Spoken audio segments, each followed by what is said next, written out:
Assalamualaikum warahmatullahi wabarakatuh dan selamat sejahtera. Kami dari kumpulan 1 akan membentangkan tajuk kami iaitu Islamofobia, implikasi kepada umat Islam di Malaysia. Saya Nurain Syafiqah binti Safari, nombor pelajar 2022805454. Penularan Islamofobia yang membawa kepada nilai kebencian, stereotip negatif dan prejudis terhadap Islam dan Muslim terutamanya menerusi media barat telah membimbangkan pelbagai lapisan masyarakat di Malaysia. Objektif kajian yang terdapat dalam tajuk ini adalah mewujudkan kesedaran bahawa Islamofobia juga boleh terjadi di negara majoriti penganut agama Islam, fokusnya kepada negara Malaysia. Yang kedua, mengkaji faktor-faktor yang menyebabkan terjadinya Islamofobia di Malaysia. Yang ketiga, membincangkan isu-isu Islamofobia yang berlaku di Malaysia dan implikasinya terhadap penganut Islam di negara ini. Yang terakhir, membincangkan cara-cara untuk membendung Islamofobia di Malaysia agar tidak menjadi semakin berleluasa. Apakah itu Islamofobia dan bagaimanakah kita boleh menerangkan Islamofobia? Istilah Islamofobia merupakan perkataan yang membawa kepada satu bentuk pemahaman yang serong terhadap agama Islam, sekiranya disalahartikan mengikut pemahaman individu yang tidak bersandarkan kepada sesuatu sumber yang sahih. Dari segi takrifan literal, perkataan Islam berasal dari perkataan Arab yang membawa maksud selamat, aman dan damai. Islam merupakan sebuah agama dalam tradisi Nabi Ibrahim dan pengikut agama Islam pula dipanggil sebagai Muslim. Muslim wajib mengikut 5 rukun Islam dan tonggak kepercayaan Islam berdasarkan Al-Quran dan As-Sunnah.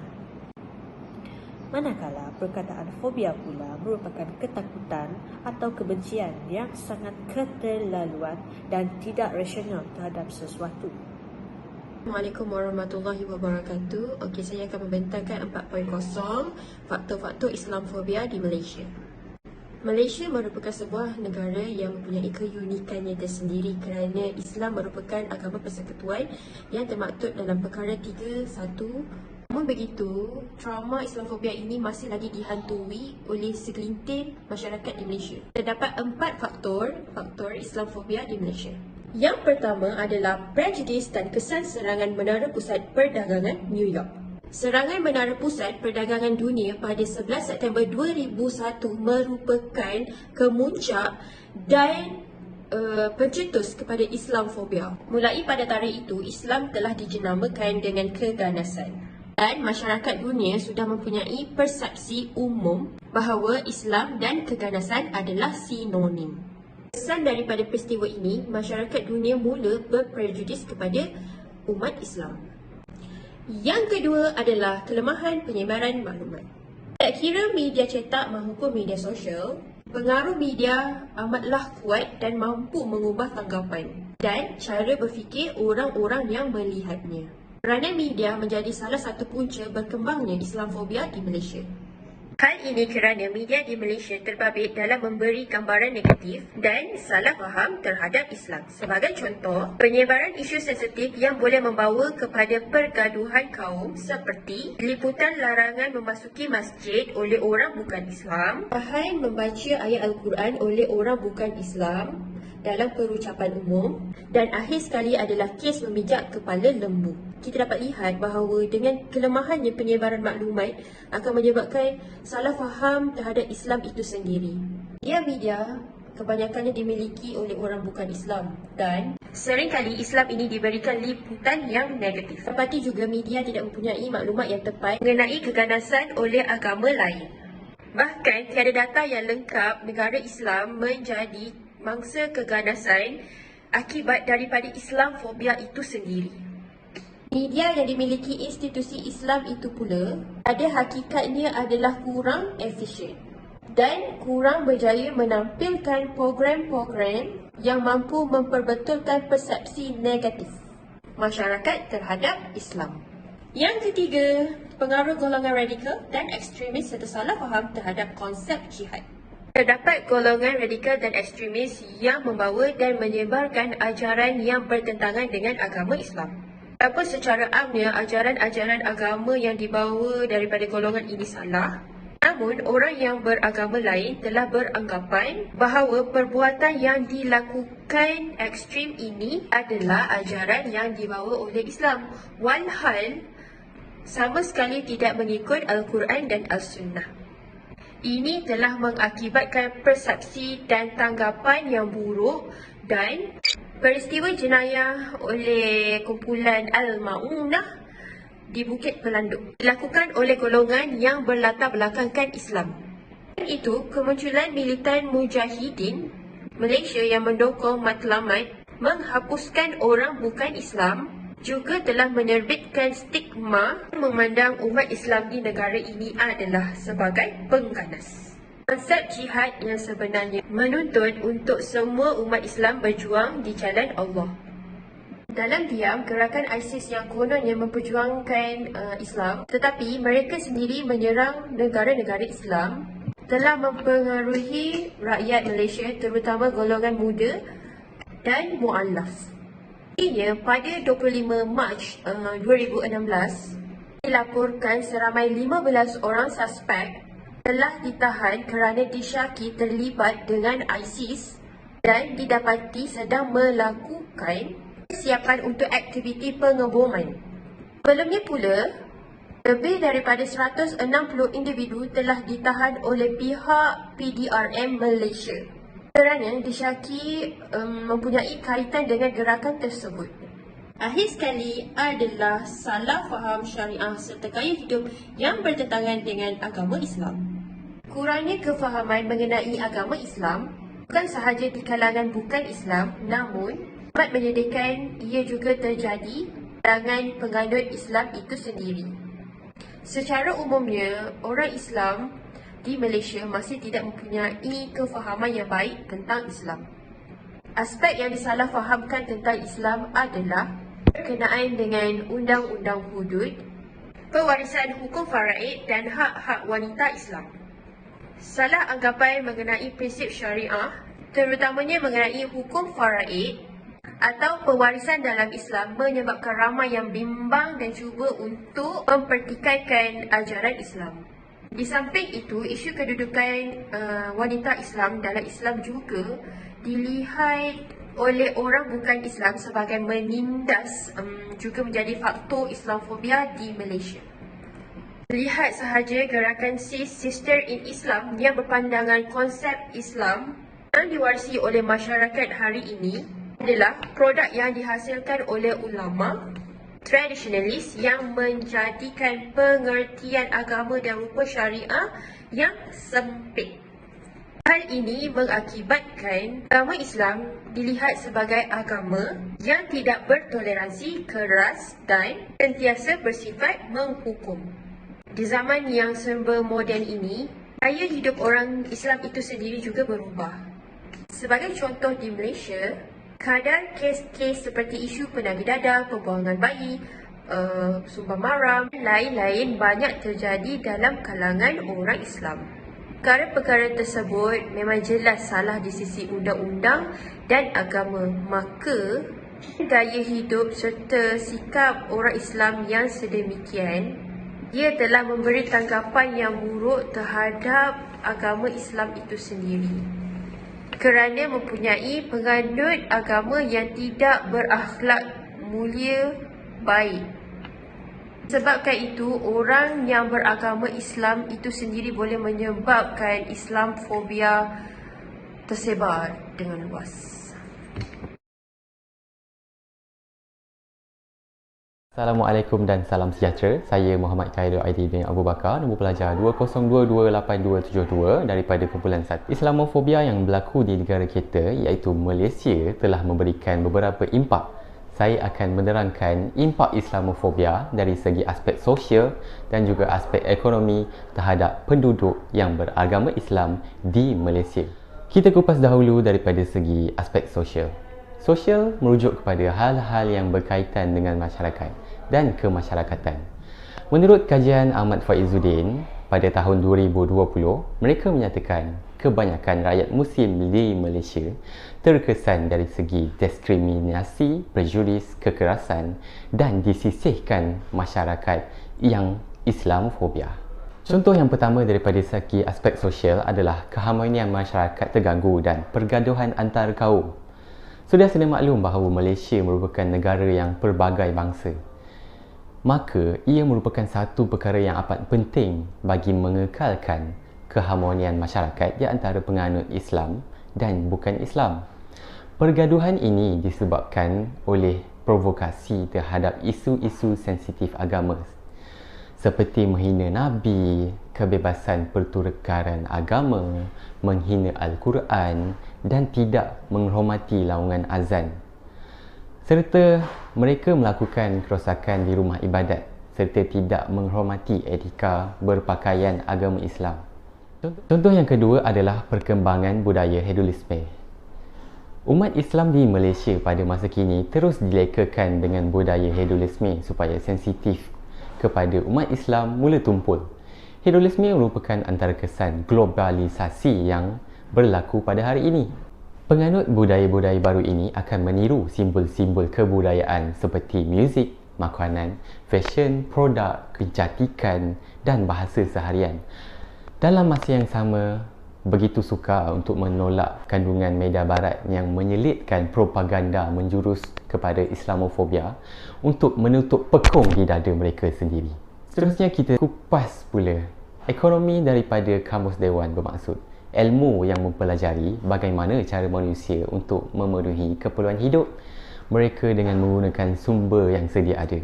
Walaupun perit untuk dilafazkan, namun kita sudah sedia maklum bahawa ekonomi di Malaysia sudah pun dikuasai oleh penganut bukan beragama Islam.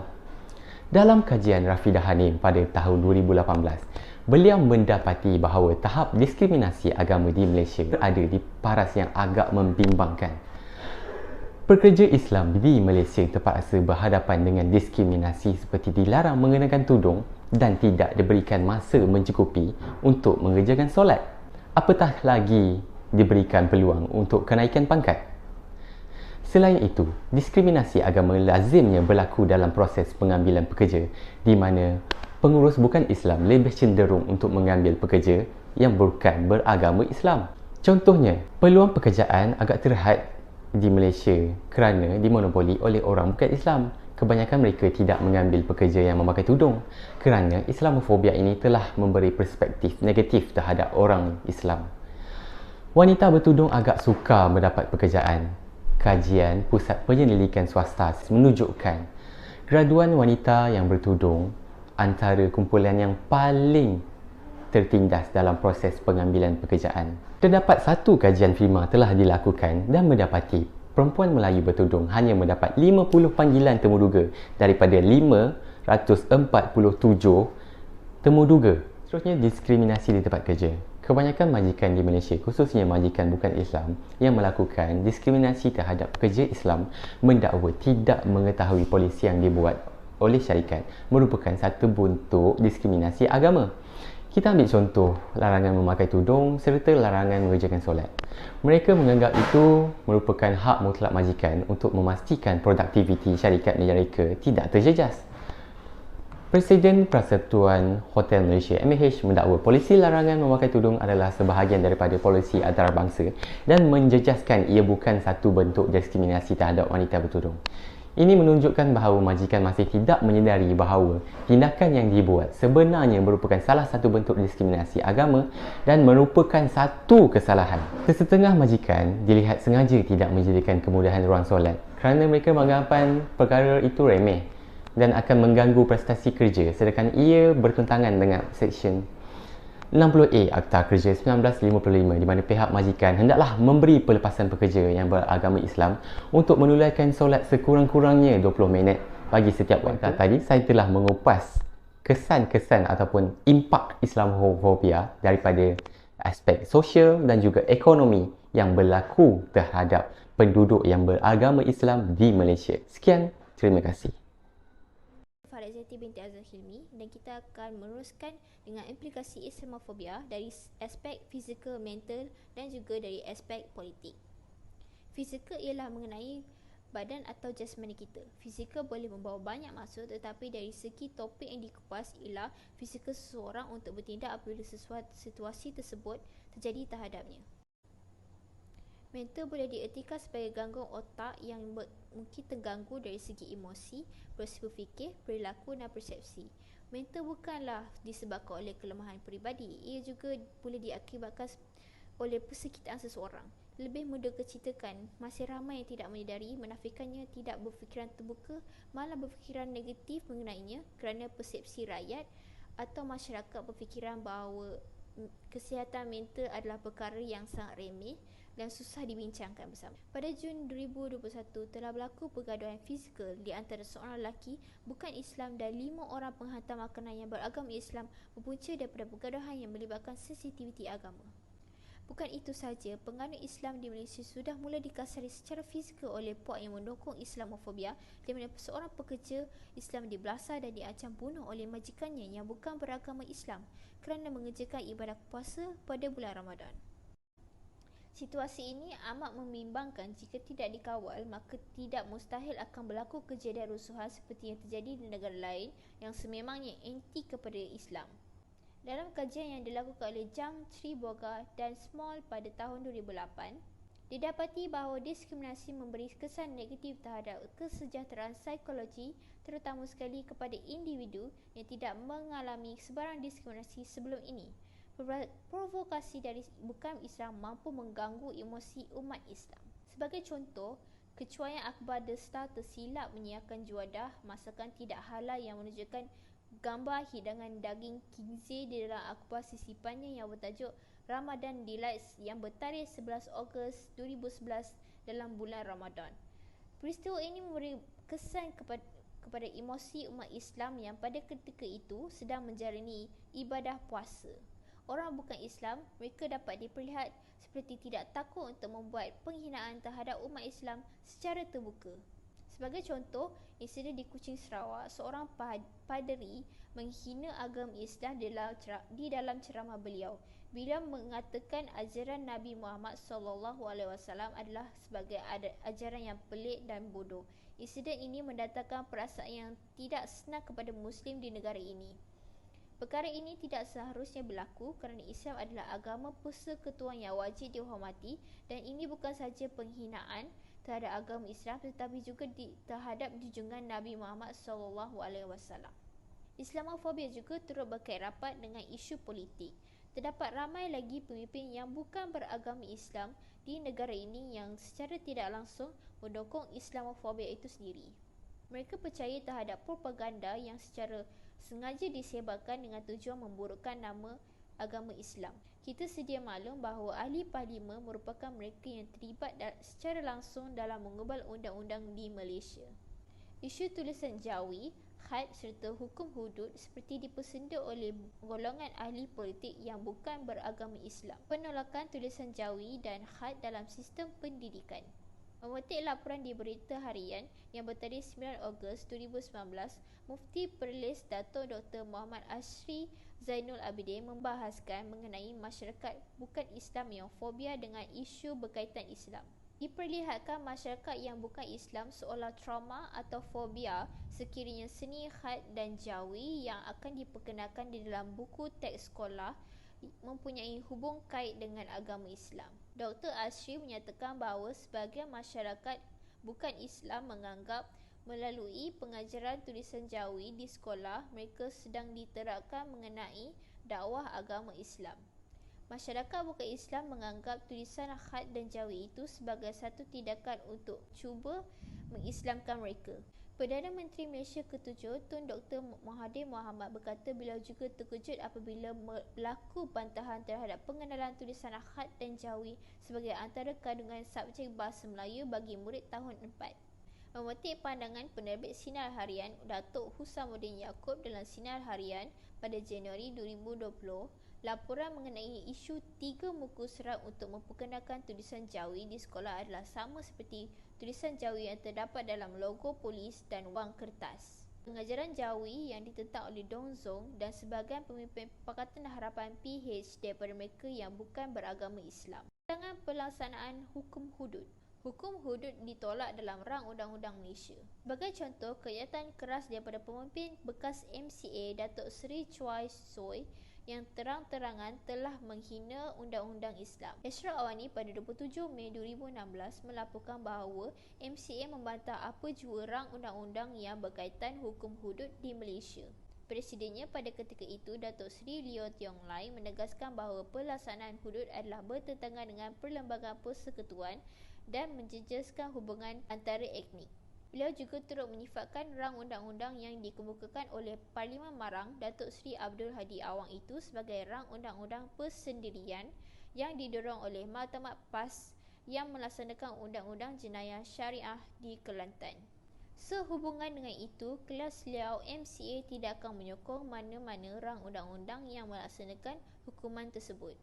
Assalamualaikum warahmatullahi wabarakatuh. Saya Maritul Kaftia binti Osman dari Grup 1 akan melaporkan mengenai isu-isu Islamofobia yang terjadi di Malaysia. Sama ada kita sedar ataupun tidak, benda ini sebenarnya Islamofobia, tapi kita mungkin tidak cakna mengenai isu ini. Okey, yang pertamanya, pergaduhan antara 6 orang rider Foodpanda dan pelanggan yang memesan makanan. Kenapa ini berlaku? Pelanggan tersebut telah memesan makanan dengan menggunakan nama yang sensitif terhadap Islam. Sebagai contoh, dikatakan nama Tuhan. Perkara ini mendatangkan kemarahan kepada rider-rider Foodpanda tersebut. Ini telah menggunakan provokasi. Seterusnya, ancaman bunuh kepada pekerja yang berpuasa. Ini boleh digrafikkan sangat melampau. Berbirat-birat belakang badan pekerja tersebut hanya kerana mereka berpuasa. Ini Malaysia, negara majoriti Islam. Jangan ingat perkara ini tidak terjadi di negara kita. Seterusnya, penafian berpakaian Muslim pada sukan renang di Malaysia. Ini jadi sudah lama, pada 2012. So, agak sukar untuk saya mencari artikel ataupun gambar yang jelas. Hanya terdapat keratan seperti ini. Jadi, murid Islam, pelajar-pelajar lelaki kanak-kanak dilarang menyertai pertandingan sukan itu, sukan renang, hanya kerana mereka berpakaian lengkap Muslim. Di mana kita tahu pakaian renang Muslim hanyalah seluar pendek. Jadi perkara ini dianggap sebagai melanggar hak ataupun syariat yang ditetapkan oleh Persatuan Renang Antarabangsa. Okey, seterusnya ini perkara yang agak hangat, larangan solat oleh majikan. Yang pertama, kita lihat pekerja Bangladesh di Negeri Sembilan ditolak gajinya kerana ingin mengadakan solat Jumaat. Seterusnya, kita tengok memo syarikat ini. Apa terjadi? Pekerja dikeluarkan memo tidak boleh bersolat pada waktu kerja, hanya diberikan kepada waktu berehat. Apa jadi kalau waktu rehat jam 1 hingga jam 2? Zuhur belum masuk, asar belum masuk. Macam mana mereka bangunkan solat? Perkara ini paling menyedihkan, penghinaan terhadap Al-Quran. Bukan dilakukan daripada orang bukan Islam, tetapi oleh Muslim itu sendiri. Jangan ingat, Muslim tidak menyebabkan Islamofobia. Ini contohnya. Contoh terakhir saya berikan. Pertama, lihat patung Hindu diletakkan di surau, di luar. Nasib baik surau tu berkunci, jadi tak boleh masuk dalam. Apa terjadi kalau diletakkan di mimbar ataupun di kawasan orang solat? Pasti akan mendatangkan pergaduhan yang lebih teruk. Dan seterusnya kita lihat, surau juga disimbah dengan cat. Ini sebagai contoh yang saya kasih mengenai isu Islamofobia.